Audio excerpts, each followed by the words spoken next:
Hello everyone. I'm Prarthana Jennifer. இன்னைக்கு நானும் என்னோட டீம்மேட்ஸும் உங்கள்கிட்ட ப்ரெசென்ட் பண்ண போகிற டாபிக் வந்து இந்த எல்ஜி பாலிமர் ஸ்டின் கேஸ் லீக் பற்றி தான் உங்ககிட்ட வந்து சொல்ல போகிறோம். இதுதான் வந்து இந்தியாவிலேயே ஒன் ஆஃப் த மேஜர் ஆக்சிடென்ட்டாக வந்து இண்டஸ்ட்ரியல் ஆக்சிடென்ட்டாக வந்து ரெக்கார்டில் இருக்குது. அண்ட் இதில் என்னென்ன மாதிரியான டெக்னிக்கல் காசஸ், இதில் என்னென்ன ஹியூமன் அண்ட் என்வரான்மெண்டல் இம்பாக்ட் எல்லாமே வந்து இருந்திருக்கு, இதில் என்னென்ன மாதிரியான ரெகுலேட்டரி ஃபெயிலியர்ஸ், இந்த இன்ஜினியர் எத்திக்ஸ்லாம் வந்து ஃபாலோ ஆகலை அப்படிங்கிறத பற்றி நம்ம இதில் இந்த ஸ்லைடில் வந்து டிஸ்கஸ் பண்ணுவோம். ஸோ ஃபர்ஸ்ட் இந்த இன்சிடென்ட் வந்து எங்க லொக்கேட் ஆகியிருக்கு அப்படின்னா, விசாகப்பட்டினம்ல லொக்கேட் ஆகியிருக்கு. இந்த இன்சிடென்ட் வந்துட்டு கரெக்ட்டா மே 7த் 2020 அந்த கோவிட் டைம்ல தான் அந்த இன்சிடென்ட் வந்து நடந்திருக்கு. இந்த இந்த ஃபேக்டரியில வந்துட்டு பாலிஸ்டிரின் அண்ட் எஸ்போசபிள் பாலிஸ்டிரின தான் வந்து மேனுஃபேக்சர் பண்ணுவாங்க. அண்ட் இந்த பிளான்ட் எல்லாமே இந்த இந்த பிளான்ட்ல அரவுண்ட் 500 வொர்க்கர்ஸ் வந்துட்டு வொர்க் பண்ணிருக்காங்க. And more than 5000 tons of styrene மோனோமர வந்து இந்த இண்டஸ்ட்ரியல் பிளான்ட்ல ஸ்டோர் பண்ணி வச்சிருக்காங்க. இந்த இடத்துல வந்து டோட்டலா ஒரு 4 டேங்க்ஸ் கிட்ட லைக் 4 ஸ்டோரேஜ் டேங்க்ஸ் கிட்ட இந்த இடத்துல வந்து இருந்திருக்கு. ஸோ இந்த இடத்துல எந்தெந்த மாதிரியான ப்ராசஸ் எல்லாம் ஃபர்ஸ்ட் போகுது அப்படிங்கறத பார்ப்போம். ஃபர்ஸ்ட் இதுல டோட்டலா ஒரு 5 ப்ராசஸ் இருக்கு. அதுல ஃபர்ஸ்ட் ப்ராசஸ் என்னன்னா ஸ்டிரின் டெலிவரி. ஸோ இந்த ஸ்டிரின்னா என்னது அப்படின்னா, இது வந்து ஒரு டைப் ஆஃப் கெமிக்கல், லைக் ஒரு ஹசாரஸான கெமிக்கல் தான் இந்த ஸ்டிரின். இந்த ஸ்டிரினை வந்து என்ன பண்ணுவாங்கன்னா, ஒரு லார்ஜ் ஸ்டோரேஜ் டேங்க்ல வந்து கரெக்டா ஸ்டோர் பண்ணி வச்சிருப்பாங்க. அந்த ஸ்டோர் பண்ணி வச்சது எல்லாமே வந்துட்டு ஒரு கரெக்டான ரெஃப்ரிஜரேஷன் ப்ராசஸ் வந்து இருக்கணும். அதுதான் அந்த ரெஃப்ரிஜரேட்டட் ஸ்டோரேஜ். இதுல என்ன பண்ணுவாங்கன்னா, அரௌண்ட் 35 டிகிரி செல்சியஸ்ல அந்த ஸ்டெரினை வந்து கண்டினியூஸா ரெஃப்ரிஜரேட் பண்ணி வச்சுட்டே வருவாங்க. அதுக்கப்புறம் என்ன பண்ணுவாங்கன்னா, அதுல வந்து ஒரு இன்ஹிபிட்டர் ப்ராசஸ் அப்படிங்கிற ஒண்ண வந்து நடத்துவாங்க. அந்த இன்ஹிபிட்டர் ப்ராசஸ் வந்து என்ன பண்ணும் அப்படின்னா, அந்த ஸ்டிரின் எல்லாமே வந்துட்டு தன்னாலேயே பாலிமரைஸ் ஆகாம இருக்கிறதுக்கு ஹெல்ப் பண்ணும். அதுல என்ன பண்ணுவாங்கன்னா, ஒரு கெமிக்கல் ஆட் பண்ணுவாங்க. டிபிசி அப்படிங்கிற ஒரு கெமிக்கல் வந்து ஆட் பண்ணுவாங்க. அந்த கெமிக்கல் மூலியமா தான் அந்த பாலிமரைசேஷன் நடக்காம அந்த ஸ்டிரின் வந்துட்டு இருக்கு. அடுத்து என்னதுன்னா கண்ட்ரோல்டு பாலிமரைசேஷன். இதுல என்ன பண்ணுவாங்கன்னா, ஒரு கண்ட்ரோல்டான கண்டிஷன்ல அந்த லைக் இந்த இன்ஹிபிட்டர் ப்ராசஸ் எல்லாமே வந்து யூஸ் பண்றது மூலியமா ஒரு கண்ட்ரோல்டான கண்டிஷன்ல அந்த ஸ்டிரின் வந்துட்டு பாலிஸ்டிரினா வந்து கன்வெர்ட் ஆகும். ஒரு ப்ராப்பரான மெயின்டெனன்ஸ்ல ஒரு கரெக்டான கண்டிஷன்ல. அடுத்து என்னதுன்னா எக்ஸ்ட்ரூஷன் அண்ட் டிஸ்பேட்ச். ஸோ இது வந்து அந்த பாலிஸ்டிரைனா கன்வெர்ட் ஆனதுக்கு அப்புறமா அதை ப்ராடக்ட்ஸா மாத்தி அதை மார்க்கெட்ல செல் பண்ணுவாங்க. ஸோ இதுல மோஸ்ட் இம்பார்ட்டன்டான ஃபேக்டர் வந்து என்னதுன்னா டெம்பரேச்சர் தான். இஃப் இன் கேஸ் அதுல ஏதாச்சும் டெம்பரேச்சர் மிஸ் ஆயிருந்தாலோ, டெம்பரேச்சர் இன்க்ரீஸ் ஆச்சுனாலோ, அந்த இடத்துல ஒரு மேஜரான ஆக்சிடென்ட் நடக்கிறதுக்கான வாய்ப்புகள் நிறைய இருக்கு. ஒருவேளை அந்த டிபிசி வந்துட்டு ஒழுங்கா யூஸ் ஆகாம, லைக் அந்த ஒழுங்கா வந்துட்டு அந்த டிபிசி ஒழுங்கா ஹேண்டில் ஆகாம இருந்துச்சு அப்படின்னா, அதுல ரன்அவே பாலிமரைசேஷன் அப்படிங்கிற ஒரு விஷயம் வந்து நடக்கும். ரன்அவே பாலிமரைசேஷன்னா என்னதுன்னா, அதுல வந்து டெம்பரேச்சர் இன்க்ரீஸ் ஆகிட்டே இருக்கும் ஒரு கட்டத்துக்கு மேல. அதுதான் அங்க ரன்அவே பாலிமரைசேஷன் சொல்லுவாங்க. அப்படி அந்த டெம்பரேச்சர் இன்க்ரீஸ் ஆகுறது மூலியமா நிறைய மேஜரான ஆக்சிடென்ட்ஸ் நடக்கிறதுக்கான வாய்ப்புகள் ஜாஸ்தியா இருக்கு. நெக்ஸ்ட் வந்து இதுல என்னென்ன வேஸ்ட்லாம் ஜென்ரேட் ஆகுது, அந்த ஸ்டேக் ஹோல்டர்ஸ் லைக் கஸ்டமர்ஸ் அப்புறம் கிளைண்ட்லாம் யார் யார் இருப்பா அப்படிங்கிறத நம்ம இங்க பார்ப்போம். First waste generation. இதுல என்னென்ன மாதிரியான வேஸ்ட்லாம் ஜென்ரேட் ஆகும் அப்படின்னா, ஃபர்ஸ்ட் ஸ்டிரின் மோனோமர் ரெசிடியூஸ், அடுத்து polymerized styrene solid, spent TBC inhibitor, அடுத்து கண்டாமினேட்டட் சால்வெண்ட். இது எல்லாமே தான் வந்துட்டு அங்க அங்க ஜென்ரேட் ஆகிற ஒரு ஹசார்டஸான வேஸ்ட்னே சொல்லலாம். ஸோ இதுல இருக்க கீ ஸ்டேக் ஹோல்டர்ஸ்லாம் யார் யாரு அப்படின்னா, first LG polymers India and LG chemical. இவங்க தான் வந்து அந்த அந்த அந்த இண்டஸ்ட்ரியல் லைக் அந்த பிளான்ட்டுக்கு ரெஸ்பான்சிபிளா இருப்பாங்க. அடுத்து நேஷனல் கிரீன் ட்ரிபியூனல். இவங்க என்ன பண்ணுவாங்கன்னா, அதுல என்னென்ன மாதிரியான டாக்குமெண்டேஷன்லாம் நடந்திருக்கு, அது ப்ராப்பரா ஃபாலோ ஆகியிருக்கா அப்படிங்கிறத செக் பண்றவங்க தான் அந்த நேஷனல் கிரீன் ட்ரிபியூனல். அடுத்து என்னதுன்னா MoEF and CC or AP pollution control board. இதுல இதுல என்ன பண்ணுவாங்கன்னா, ஒரு ரெகுலேட்டரி அத்தாரிட்டிஸ் எல்லாமே வந்து கரெக்டா ஃபாலோ ஆகியிருக்கணும். அந்த டாக்குமெண்டேஷன்லாம் ஒழுங்கா சைன் ஆகியிருக்கணும். ஏதாச்சும் மிஸ்டேக்ஸ் நடந்திருக்கா அப்படிங்கிறத ஐடென்டிஃபை பண்றதுக்காக தான் இந்த ஒரு ஆத்தரைசேஷன் வந்து அங்க இருக்கும். அடுத்து என்னதுன்னா சிஎஸ்ஐ RNEERA. இதுல வந்து என்ன பண்ணுவாங்கன்னா, லைக் அந்த அந்த அந்த இண்டஸ்ட்ரி மூலியமா லைக் நம்மளோட நம்மளோட என்விரான்மெண்ட்டுக்கும் சயின்டிஃபிக்காவும் ஏதாச்சும் ப்ராப்ளம்ஸ் வந்து ஏற்பட்டிருக்கா அப்படின்னு சொல்லிட்டு செக் பண்ணுவாங்க. அதுதான் இந்த ஸ்டேக் ஹோல்டர். அடுத்து என்னதுன்னா அஃபெக்டட் கம்யூனிட்டிஸ். அண்ட் அந்த இண்டஸ்ட்ரியில சுத்தி இருக்கிற பீப்புள்ஸ், அந்த இண்டஸ்ட்ரி சுத்தி வாழ்ற பீப்புள்ஸ் அண்ட் லொக்கேட் ஆகியிருக்க வில்லேஜஸ் எல்லாமே தான் அந்த அஃபெக்டட் கம்யூனிட்டிஸ்குள்ள வரும்.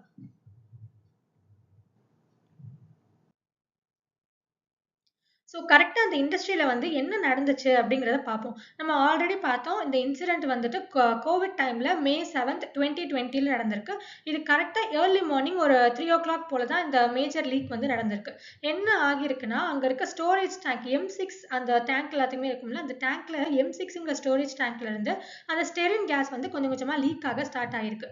ஆல்ரெடி அந்த இண்டஸ்ட்ரியில நம்மளோட ரெக்கார்ட்ஸ் பண்ணி அப்ராக்சிமேட்டா 1830 டென்ஸ் ஆஃப் ஸ்டெரின் வந்து அங்க ஸ்டோர் ஆகியிருக்கும்.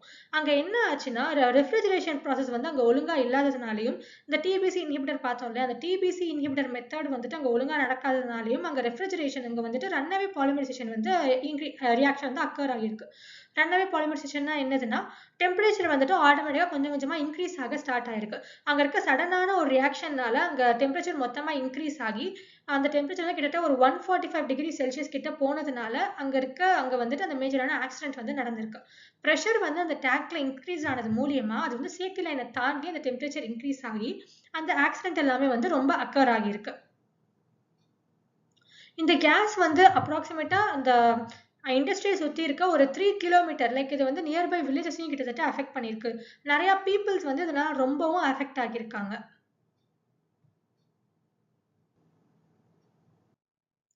இதோட ரூட் காஸ் என்ன? இந்த இன்சிடென்ட் எதனால நடந்துச்சுன்னு சொல்லிட்டு இப்ப பார்க்கலாம். First, why did the gas leak occur? அந்த கேஸ் லீக் வந்து எதனால அக்கர் ஆச்சு அப்படின்னா, ரன்அவே பாலிமரைசேஷன் அங்க இன்க்ரீஸ் ஆனது மூலியமா. அது எதனாலனா ரெஃப்ரிஜரேஷன் வந்து அங்க டோட்டலா ஸ்விட்ச் ஆஃப் ஆனதுனால அந்த ரன்அவே பாலிமரைசேஷன் மூலியமா அங்க இருக்க டெம்பரேச்சரும் ப்ரெஷரும் அந்த M6ங்கிற ட்ராக்ல வந்து இன்க்ரீஸ் ஆகியிருக்கு. அடுத்து, why did the runaway polymerization occur? எதனால அது அக்கர் ஆச்சு அப்படின்னா, அங்க இருக்க டிபிசி இன்ஹிபிட்டரும் ineffective இருந்ததுனாலையும் அந்த ரெஃப்ரிஜரேஷன் சிஸ்டம் வந்து டோட்டலா ஆஃப் ஆனதுனாலையும் அந்த ரியாக்ஷன் வந்து நடந்திருக்கு. அடுத்து, why were cooling and inhibitor system insufficient? எதனால நடந்திருக்குன்னா, அந்த கோவிட் டைம்ல கிட்டத்தட்ட ஒரு 44 days கிட்ட லாக்டவுன்ல தான் இருந்திருக்கு. அந்த டைம்ல இது வந்து ஒழுங்கான மானிட்டரிங் இல்லாததுனாலையும் சேஃப்டி ப்ரொசீஜர்ஸை ஒழுங்கா ஃபாலோ பண்ணாதனாலையும் அங்க இன்ஹிபிட்டரும் அந்த கூலிங் சிஸ்டமும் வந்து ஒழுங்கா ப்ராப்பரா அது வந்து உபயோகிக்கப்படல. அடுத்து, why were the protocols not followed? அந்த மேனேஜ்மெண்ட் வந்து என்ன பண்ணியிருக்காங்கன்னா, அந்த சேஃப்டிக்கான ஒரு ப்ரிகாஷனரி மெஷர்ஸ் எல்லாத்தையுமே வந்து அவங்க ஒழுங்கா எடுக்காம அந்த இடத்துல ரொம்ப லேக்கா தான் இருந்திருக்குது. அதுக்கு மட்டும் இல்லாம அதுல இருக்க ஏர்லி வார்னிங் சைன்ஸையும் வந்து அவங்க ரொம்ப இக்னோர் பண்ணியிருக்காங்க. அதனால அங்க ப்ரோட்டோகால்ஸ் எதுவுமே வந்து ஒழுங்கா ஃபாலோ ஆகல. Why did the management fail to ensure safety? அந்த மேனேஜ்மெண்ட் வந்துட்டு அங்க ஒழுங்கான ப்ராப்பரான மானிட்டரைசேஷன் இல்லாததுனால அங்க இருக்க சேஃப்டி மெஷர்ஸ் எதையுமே ஒழுங்கா ஃபாலோ பண்ணல. அந்த மேனேஜ்மெண்ட் வந்துட்டு அதனால அந்த சேஃப்டி மெஷர்ஸ் எல்லாத்தையுமே வந்து ஃபெயில் ஆகியிருக்கு அப்படிங்கிறத சொல்றாங்க. ஸோ இந்த ஆக்சிடென்ட் வந்து சிம்பிளா ஒரு டெக்னிக்கல் ஃபெயிலியர்னு நம்மளால சொல்ல முடியாது. இது வந்து ஒரு சிஸ்டமேட்டிக் ஃபெயிலியரும் கூட. எதனால அப்படின்னா இங்க வந்து டெக்னாலஜி அந்த டைம்ல அப்போ வந்து அவங்க ஒழுங்கா கவனிக்கல. அண்ட் மேனேஜ்மெண்ட் ஒழுங்கா இல்ல. சேஃப்டி கல்ச்சர் அண்ட் ரெகுலேஷன் அது எதுவுமே இந்த இடத்துல சரியா இல்லாததுனால இந்த ப்ராசஸ் வந்து அங்க நடந்திருக்கு. இந்த ஆக்சிடென்ட் வந்து சடனால நடக்கல. இந்த ஆக்சிடென்ட் நடக்கிறதுக்கு செவரல் வீக்ஸ் முன்னாடி ஒரு நிறைய வார்னிங் சைன்ஸ் எல்லாமே வந்து கொடுத்திருக்கு. அந்த வார்னிங் சைன்ஸ் எல்லாமே இக்னோர் ஆனதுனால தான் இந்த ஆக்சிடென்ட் வந்து அக்கர் ஆகியிருக்கு. ஃபர்ஸ்ட் வந்து என்னதுன்னா, May 24th இந்த கோவிட் டைம்ல லாக்டவுன் போறதான இன்ஃபர்மேஷன் வந்து வந்திருக்கு. அண்ட் April 1st என்ன பண்ணியிருக்காங்கன்னா, அந்த டேங்க்ல லாஸ்ட்டா டிபிசி இன்ஹிபிட்டர் வந்து ஆட் பண்ணது April 1st. அதுக்கப்புறம் ஃபுல்லாவே கோவிட் லாக்டவுன் ஆயிடுச்சு. அவங்க டிபிசி இன்ஹிபிட்டரும் அவங்க ஒழுங்கா ஆட் பண்ண முடியல. April 4th தான் வந்து ஃபர்ஸ்ட் வார்னிங் சைன் வந்து ஐடென்டிஃபை ஆகியிருக்கு. என்னதுன்னா, அந்த பாலிமர் கண்டென்ட் வந்து அந்த டேங்க் உள்ள கொஞ்சம் கொஞ்சமா இன்க்ரீஸ் ஆக வந்து ஸ்டார்ட் ஆகியிருக்கு. அந்த அப்நார்மலான கண்டிஷனை அவங்க ஏர்லியாவே டிடெக்ட் பண்ணி இருந்தா அந்த மேஜர் ஆக்சிடென்ட் வந்து நடக்காம இருந்திருக்கும். அடுத்து April 20 வந்து என்ன ஆகியிருக்கு அப்படின்னா, அந்த பாலிமரைசேஷன் எல்லாமே வந்து கொஞ்சம் கொஞ்சமா ரியாக்ட் ஆக ஸ்டார்ட் ஆகியிருக்கு. And April 25th to 28th ரொம்ப ஒரு கிரிட்டிக்கலான வார்னிங். லைக் அந்த பாலிமர் கண்டென்ட் வந்து சடனா டெம்பரேச்சர் இன்க்ரீஸ் ஆகி கொஞ்சம் கொஞ்சமா ரைஸ் ஆக வந்து ஸ்டார்ட் ஆகியிருக்கு. இந்த ஒரு மேஜரான வார்னிங் சைனை வந்து ப்ராப்பரா அந்த இடத்துல அட்ரஸ் ஆகல. May 6th கரெக்டா 5 PM என்ன ஆகியிருக்குதுன்னா, அங்க ரெஃப்ரிஜரேட்டர் வந்து டோட்டலா ஸ்விட்ச் ஆஃப் ஆயிருச்சு. அந்த ரெஃப்ரிஜரேட்டர் வந்து ஸ்விட்ச் ஆஃப் ஆனதுனால கூலிங் சிஸ்டம் ப்ராப்பரா இல்லாததுனால அங்க ஹீட் கொஞ்சம் கொஞ்சமா இன்க்ரீஸ் ஆகி அந்த பாலிமர் வந்து சடனான இன்க்ரீஸ் ஆகிறதுக்கு ஸ்டார்ட் ஆயிருக்கு. அண்ட் May 7th கரெக்டா ஏர்லி மார்னிங் 3 o'clock என்ன ஆகுதுன்னா, அந்த பாலிமரைசேஷன் வந்து ரொம்ப அந்த சிச்சுவேஷனும் ரொம்ப அன்கன்ட்ரோலபிள் ஆகி அந்த வந்து ரன்அவே பாலிமரைசேஷனுக்குள்ள போக ஸ்டார்ட் ஆகுது. இது மூலியமா அந்த டாக்ஸிக்கான ஸ்டிரின் வேப்பர் எல்லாமே வந்து கொஞ்சம் கொஞ்சமா ரிலீஸ் ஆக ஸ்டார்ட் ஆயிருக்கு. May 7th மார்னிங் கரெக்டா அங்க வந்துட்டு என்ன ஆச்சுன்னா, அந்த ஆக்சிடென்ட் அங்க ரொம்ப மேஜரா நடந்ததுனால கிட்டத்தட்ட ஒரு 10,000 ரெசிடென்ட்ஸ் கிட்ட அங்க அந்த சரௌண்டிங் சுத்தி இருந்த எல்லா ஏரியாஸுமே வந்து வேற ஏரியாஸ்க்கு எவாக்குவேட் ஆயிட்டாங்க. அண்ட் அந்த டைம்லயே May 7th NGT like national green tribunal வந்து என்ன பண்ணிருக்காங்கன்னா, அந்த இன்சிடென்ட் வந்து ப்ராப்பரா அட்ரஸ் பண்ணி எதனால இந்த டிசாஸ்டர் ஆச்சு அப்படிங்கிறதையும் கரெக்டா எக்ஸ்பிளைன் பண்ணியிருந்தாங்க. ஸோ இதுல வந்து நார்மலா இந்த ஆக்சிடென்ட் வந்து ஒரு டெக்னிக்கல் ஃபெயிலியர்ன்னு நம்மளால சொல்ல முடியாது. இது வந்து ஒரு சிஸ்டமேட்டிக் ஃபெயிலியரும் கூட. லைக் அங்க மேனேஜ்மென்ட் ஒழுங்கா இல்ல. ப்ரிகாஷனரி மெஷர்ஸ் எல்லாமே வந்து ரொம்ப இக்னோர் ஆகியிருக்கு. அண்ட் சேஃப்டி மெஷர்ஸ் எல்லாமே வந்து ரொம்ப கம்மியா இருந்ததுனால, இத வந்து நம்ம ஒரு சிஸ்டமேட்டிக் ஃபெயிலியர்ன்னு தான் சொல்ல முடியும். இந்த மேஜர் சைன்ஸ் எல்லாமே இக்னோர் ஆனதுனால தான் அந்த ஆக்சிடென்ட் வந்து ரொம்ப அக்கர் ஆகியிருக்கு. ஸோ நெக்ஸ்ட் வந்து என்னோட ஃப்ரெண்ட் கிருத்திஷா வந்து அங்க என்னென்ன மாதிரியான ஹியூமன் இம்பாக்ட் எல்லாமே நடந்திருக்கு. அங்க என்னென்ன மாதிரியான டிசாஸ்டர்ஸ் அந்த இன்சிடென்ட் மூலியமா என்னென்ன மாதிரியான செவரலான human impact and environmental impact நடந்திருக்கு அப்படிங்கிறத எக்ஸ்பிளைன் பண்ணுவாங்க. Hello everyone. So இந்த கேஸ் ஸ்டடியோட ரூட் காஸ் என்னன்னு இப்போ பார்க்கலாம். ஃபர்ஸ்ட் ஆஃப் ஆல் அந்த ஆர்கனைசேஷனோட டெக்னிக்கல் காஸ் தான் இங்க ஃபர்ஸ்ட் ரூட் காஸா இங்க வந்து இருக்கு. அவங்க வந்து சரியா மெயின்டைன் பண்ணல. அவங்களோட டேங்க்ஸ், அந்த பாலிமரைஸ் கண்டென்ட்ஸ் அதெல்லாம் வந்துட்டு சரியா மெயின்டைன் பண்ணல. செகண்டா வந்துட்டு கோவிட் இம்பாக்ட். அதாவது அந்த லீக்கேஜ் நடந்தப்போ அது வந்து ஒரு கோவிட் பீரியட். ஸோ லாக்டவுன்ல இருந்துச்சு. அப்ப வந்து அவங்களால மெயின்டெனன்ஸ் வந்து பண்ண முடியல. பண்ணவும் இல்ல. மானிட்டர் பண்ணல. தென் அவங்களோட கூலிங் ரெஃப்ரிஜரேஷன் சிஸ்டம் வந்துட்டு 5 PM போலவே டர்ன் ஆஃப் ஆயிருக்கு. ஆட்டோமேட்டட் சிஸ்டமும் அங்க இல்ல. அவங்க கடைசியா ஏப்ரல் 1 அப்போ வந்துட்டு தான் அந்த டிசிபி இன்குபேட்டரை வந்துட்டு அவங்க வந்து ரீஸ்டாக் பண்ணிருக்காங்க. ஸோ அப்ப வந்து நடந்தப்போ வந்துட்டு அவங்க கிட்ட கரெக்டான இன்குபேட்டர் வந்து இல்ல. அதை மேனேஜ் பண்ணவும் இல்ல. அதுக்கு அடுத்ததா என்னன்னு பார்த்தோம்னா டிஃபெக்டிவ் டேங்க் டிசைன் அப்படின்றனால ஒரு டெம்பரேச்சர் சென்சார்ஸ் எல்லாம் அங்க இல்ல. ஹீட்டா எங்கெங்கெல்லாம் இருக்குன்றத வந்து அவங்க டிடெக்ட் பண்ணாம இருந்திருக்காங்க. அதுக்கப்புறமா வார்னிங் சைன்ஸ் எல்லாத்தையுமே இக்னோர் பண்ணிருக்காங்க. இது சடனா நடந்த ஒரு லீக்கேஜ் இல்ல. ஆக்சுவலா நிறைய வார்னிங்ஸ் இருக்கு. அதெல்லாம் அவங்க வந்துட்டு அட்ரஸ் பண்ண வந்துட்டு தவறிட்டாங்க. ஸோ இதுதான் இதோட ரூட் காஸ். ஸோ செகண்டா பார்த்தோம்னா இந்த ஈவெண்ட்டோட டைம்லைன் பார்க்கலாம். ஃபர்ஸ்ட் ப்ராப்ளம் என்னன்னா இங்க COVID-19 லாக்டவுன். செகண்ட் நான் சொன்ன மாதிரி அவங்க இன்ஹிபேட்டரை வந்து ஏப்ரல் 1 தான் வந்துட்டு மாத்திருக்காங்க. அதுக்கு அடுத்ததா ஏப்ரல் 4 அப்போ வந்துட்டு அந்த பாலிமர் கண்டென்ட் வந்துட்டு ரைஸ் ஆக ஆரம்பிச்சிருக்கு. அதான் ஃபர்ஸ்ட் வார்னிங். ஸோ ஏப்ரல் 20 அப்போ வந்துட்டு அந்த ரியாக்ஷன் அங்க நடக்க ஆரம்பிச்சிருக்கு. பாலிமரைசேஷன் ரியாக்ஷன் நடக்க ஆரம்பிச்சிருக்கு. ஸோ அப்புறமா வந்துட்டு ஏப்ரல் 25 to 28 வந்துட்டு கரெக்டா அந்த பாலிமர் கண்டென்ட் வந்துட்டு வார்னிங் சைன்ஸை தாண்டி ரொம்ப கிரிட்டிக்கலான ஸ்டேஜஸ்ல இருந்திருக்கு. ஏப்ரல் 6 அப்போதான் அந்த ரெஃப்ரிஜரேஷன் சிஸ்டம் வந்துட்டு டர்ன் ஆஃப் ஆயிருக்கு. ஏப்ரல் 7 இந்த லீக்கேஜ் வந்து நடந்திருக்கு. மோர் தென் 10,000 ரெசிடென்டல் வந்துட்டு இங்க இருந்து மாற சொல்லியிருக்காங்க. ஸோ அது முதல்ல சொன்ன மாதிரிதான் இந்த டிசாஸ்டர் வந்துட்டு சடனா நடந்தது கிடையாது.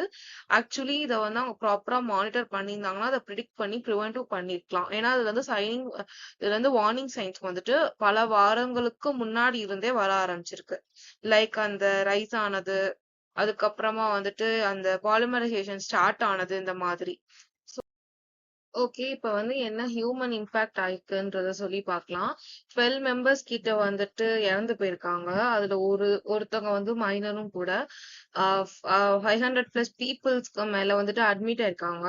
25 பீப்புள்ஸுக்கு மேல வந்துட்டு சிவியரான அந்த ஹெல்த் இஷ்யூஸ் வந்து அவங்க அட்டாக் ஆயிருக்கு. அந்த பிளேஸை சுத்தி இருந்த கிட்டத்தட்ட 10,000 பிளஸ் ரெசிடென்ட்ஸை வந்து அவங்க வந்து எவாக்குவேட் பண்ணிருக்காங்க. இங்க இருந்து வேற இடத்துக்கு வந்துட்டு மாற சொல்லியிருக்காங்க. 22 அனிமல்ஸ் கூட வந்துட்டு டெட் ஆயிருக்கு. இதுல லாங் டேர்ம் ஹெல்த் இஷ்யூஸ் என்னென்ன வந்திருக்குன்னா நிறைய தலைவலி, ஸ்கின் அண்ட் ஐ இரிட்டேஷன்ஸ், பிரீத்திங்ல டிஃபிகல்டிஸ், இந்த மாதிரி வந்து நிறைய விஷயம் இதுல வந்து நடந்திருக்கு. ஸோ நெக்ஸ்ட் வந்துட்டு என்விரான்மெண்டல் இம்பாக்ட் என்னன்னு பார்க்கலாம். ஆக்சுவலா இந்த லீக் நடந்தது வந்துட்டு ஒரு மார்னிங் டைம். ஸோ அப்போ வந்து ஏர் வந்து கண்டிப்பாவே ஸ்டெபிளைஸா தான் இருக்கும். விச் மீன்ஸ் ஏர்ல வந்துட்டு ஒரு ஃப்ளோ இருக்காது. எப்படி சொல்லலாம்னா ஒரு அதிகமான காத்து இருக்காது. ரொம்ப மைல்டான ஒரு குளிர்ந்த நேரமா இருக்கிறனால அந்த கேஸஸ் வந்து ஈஸியாவே வந்து அந்த ஒரு குறிப்பிட்ட ஏரியால ஸ்ப்ரெட் ஆகி நிறைய அட்மாஸ்பியரை வந்து டேமேஜ் பண்ணிருக்கும். சர்ஃபேஸ் வாட்டர் லெவல்லையுமே டேமேஜ் பண்ணிருக்கும். அண்ட் தென் சாயில்லையுமே அது வந்து ஒரு பொல்யூஷனை வந்து கிரியேட் பண்ணிருக்கும். இது வந்து அட்மாஸ்பியர் ரொம்ப ஏர்லி மார்னிங்னாலதான் அட்மாஸ்பியர் வந்துட்டு ரொம்பவே பாதிப்பு அடைஞ்சிருக்கும். இங்க வந்துட்டு ஏன்னா நம்ம முதலே சொன்ன மாதிரி விண்டோட ஸ்பீட் வந்து ரொம்ப லோவா தான் இருக்கும். ஸோ டாக்ஸிக் கிளவுட்ஸ் எல்லாம் இருந்துச்சுன்னா அது வந்து டைல்யூட் ஆகாம அப்படியே ஸ்டடியா தான் இருந்திருக்கும். இப்போ வந்துட்டு என்னென்ன ரெகுலேட்டரி வயலன்சஸ் எல்லாம் அவங்க வந்துட்டு இங்க பண்ணியிருக்காங்கன்னு பார்க்கலாம். ஒரு கெமிக்கல் ஆக்சிடென்ட்ஸ் ரூல், அப்புறம் என்விரான்மெண்டல் லாஸ் படி அவங்க வந்துட்டு இதுல வந்து ஒரு எமர்ஜென்சி பிளானே அந்த கம்பெனி வந்து வைக்கல. அது மட்டும் இல்லாம எம்ப்ளாயிஸ்க்கு வந்துட்டு ஒரு ப்ராப்பரான ட்ரைனிங் கொடுக்கல. அங்க இருந்த மிஷினரிஸ் அவங்க ப்ராப்பரா வந்துட்டு மெயின்டைன் பண்ணல. சூப்பர்வைஷனுமே அங்க கம்மியா தான் இருந்திருக்கு. அது ஒரு கோவிட் டைம்னு சொல்லி அவங்க வந்து அத வந்துட்டு இக்னோர் பண்ணாம இருந்திருக்கணும். அது மட்டும் இல்லாம இதுல இருந்து எப்படி நம்ம வந்துட்டு நம்ம ஆர்கனைசேஷனை காப்பாத்துறதுன்ற மாதிரி முக்கியமான சிலதெல்லாம் அவங்க பார்த்திருக்கணும். இதெல்லாம் தான் அந்த வயலன்சஸ். நெக்ஸ்ட் ஒன் வந்துட்டு இதுல லீகல் ஆக்ஷன்ஸ் எல்லாம் என்னென்ன பண்ணிருக்காங்க அப்படின்னா கிட்டத்தட்ட 50 crores கிட்ட வந்து அவங்களுக்கு வந்து பெனால்டி ஃபீ கொடுத்திருக்காங்க. ஸோ 12 கம்பெனி அஃபீஷியல்ஸை வந்துட்டு அரெஸ்ட் பண்ணிருக்காங்க. லைக் அவங்களோட CEO, director, technical director, additional directors எல்லாம். கவர்மெண்ட் ஆபீசர்ஸையுமே சஸ்பெண்ட் பண்ணிருக்காங்க. எதனாலனா ஒரு ப்ராப்பரான ஒரு ரெகுலேட்டரி வந்து நீங்க பண்ணல அப்படின்னு சொல்லிட்டுன்னு. அப்புறமா வந்துட்டு ஆந்திர பிரதேஷோட ஹைகோர்ட் வந்துட்டு அந்த அந்த ஆர்கனைசேஷனை வந்துட்டு அவங்க ஃபுல்லா சீசர் பண்ணிட்டாங்க. அப்புறம் அந்த டைரக்டர்ஸோட பாஸ்போர்ட்ஸ் அந்த மாதிரி முக்கியமான டாக்குமெண்ட்ஸையுமே வந்துட்டு அவங்க சீசர் பண்ணிட்டு இவங்க அந்த டைரக்டர்ஸ் எல்லாம் வந்து இந்தியா விட்டு போகணும்னா அதுக்கு வந்து கோர்ட் பர்மிஷன் வேணும் அப்படின்ற மாதிரி சிவியர் ஆக்ஷன்ஸ் வந்து எடுத்திருக்காங்க. என்னென்ன எக்ஸிஸ்டிங் சொல்யூஷன்ஸும் எவால்வேஷனும் பண்ணிருக்காங்கன்னு பார்க்கலாம். இந்த லீக்கேஜுக்கு அப்புறமா வந்துட்டு நிறைய சொல்யூஷன்ஸ் வந்து கொண்டு வரப்பட்டிருக்கு. அது மட்டும் இல்லாம அந்த சொல்யூஷன்ஸ் மெத்தட்ஸுக்கு எல்லாத்துக்குமே லிமிடேஷன்ஸும் இருந்திருக்கு. அப்புறமா கவர்மெண்ட் சைட்ல வந்துட்டு என்ன சொல்லியிருக்காங்க அப்படின்னா ஒரு லாங் டேர்மா அது இருக்கக்கூடாது, ஷார்ட் டேர்ம் ரிசல்ட்ஸ் மட்டும் கொடுக்குற மாதிரி வச்சுக்கோங்க அப்படின்னு சொல்லியிருக்காங்க. இந்த மாதிரி ஆக்ஷன்ஸ் எல்லாமே வந்துட்டு கவர்மெண்ட் சைடும் எடுத்திருக்காங்க. அதுக்கப்புறமா வந்து இண்டஸ்ட்ரீஸ்மே வந்து ப்ரொவைட் பண்ணிருக்காங்க. இப்ப வரைக்கும் நம்ம வந்து இந்த ஆக்சிடென்ட் எப்படி நடந்துச்சு, அதோட இம்பாக்ட் என்ன அப்படின்னு பார்த்தோம். பட் இதே மாதிரி ஆக்சிடென்ட் வந்து ஃபியூச்சர்ல நடக்காம இருக்கிறதுக்கு நம்ம என்ன பண்ணலாம் அப்படின்னு சொல்லி பார்க்கலாம். அதுக்கு நாங்க ப்ரப்போஸ் பண்ணிருக்க சிஸ்டம் தான் இந்த integrated smart safety system, ISSS அப்படின்னு சொல்லுவோம். இது வந்து ஒரு AI and IoT based system. சிம்பிளா சொன்னா டேங்குக்கு வந்து ஒரு ஸ்மார்ட் சேஃப்டி கார்டு மாதிரி ஒர்க் பண்ணும். டேங்க்ல டெம்பரேச்சர், ப்ரெஷர், இன்ஹிபிட்டர் லெவல் மாதிரி இம்பார்ட்டன்ட் பேராமீட்டர்ஸை வந்து சென்சார்ஸை வந்துட்டு யூஸ் பண்ணி கண்டினியூஸா மானிட்டர் பண்ணும்.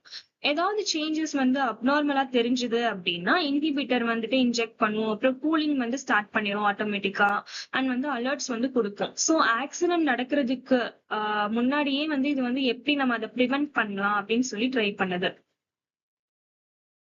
இந்த சிஸ்டம் வந்து எப்படி ஒர்க் ஆகுதுன்னு பார்த்தோம்னா ஃபர்ஸ்ட் வந்து சென்சார்ஸ் வந்து கண்டினியூஸா டேட்டாஸ் எல்லாத்தையுமே கலெக்ட் பண்ணும். அந்த டேட்டா எல்லாமே வந்துட்டு கண்ட்ரோல் சிஸ்டம்க்கு போகும். அங்க AI அண்ட் ML வந்து யூஸ் பண்ணி அதை நம்ம வந்து அனலைஸ் பண்ணுவோம். ஃபார் எக்ஸாம்பிள் டெம்பரேச்சர் வந்து நார்மலா இன்க்ரீஸ் ஆகுதா இல்ல டேஞ்சரஸா இன்க்ரீஸ் ஆகுதான்னு சொல்லி AI யூஸ் பண்ணி நம்ம வந்து ஐடென்டிஃபை பண்ணுவோம். ஒருவேளை டேஞ்சர் வந்து டிடெக்ட் ஆச்சு அப்படின்னா ஃபர்ஸ்ட் வந்து அந்த அலர்ட் வந்து கொடுப்போம்.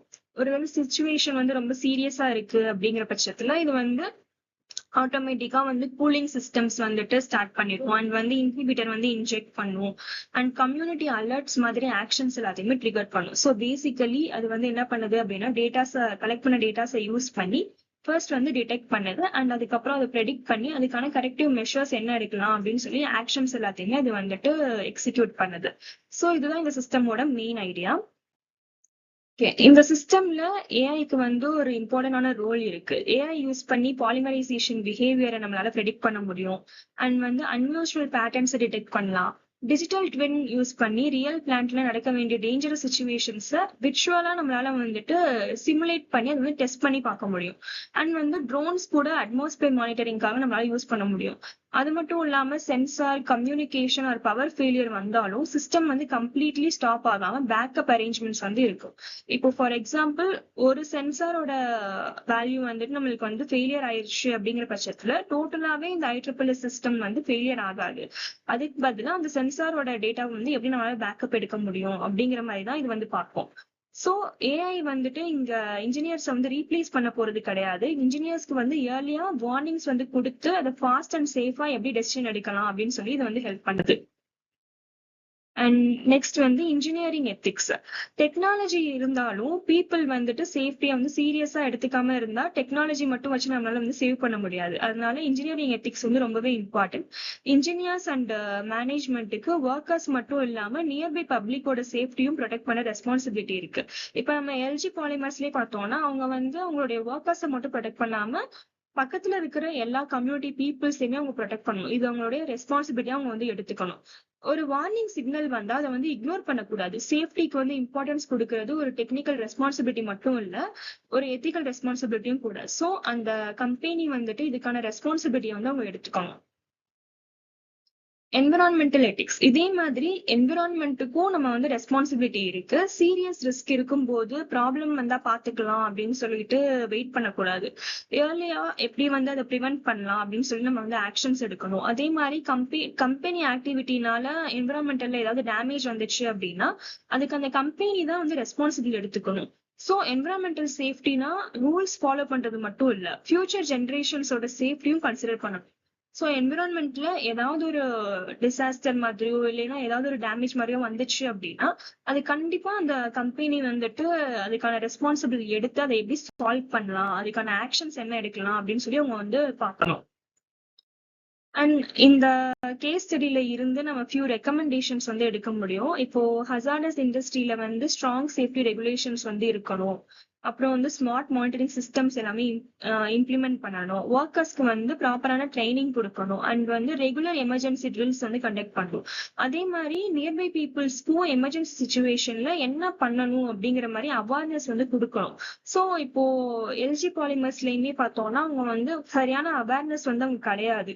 ஸோ இந்த மாதிரி நம்ம வந்து பக்கத்துல இருக்கிற பீப்புள்ஸ்க்குமே இந்த மாதிரி ஒரு சுச்சுவேஷன் வந்துச்சு அப்படின்னா அதை எப்படி ஹேண்டில் பண்றது அப்படிங்கிற மாதிரி அவேர்னஸ் வந்து கொடுத்தோம் அப்படின்னா இந்த சுச்சுவேஷன் வந்து அவ்வளவு வேர்ஸா வந்து போயிருக்காது.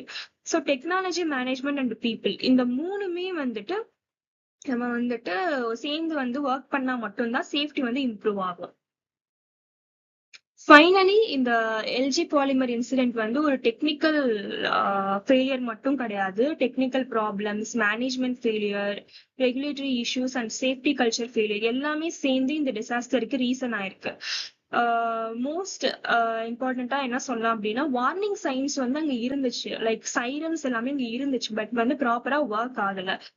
ஸோ நம்ம ப்ரப்போஸ் பண்ணியிருக்க IEEE மாதிரி டெக்னாலஜிஸ் வந்து ஃபியூச்சர்ல இந்த மாதிரி ஆக்சிடென்ட்ஸை இயர்லியரா டிடெக்ட் பண்ணி ப்ரிவென்ட் பண்றதுக்கு ஹெல்ப் பண்ணும்.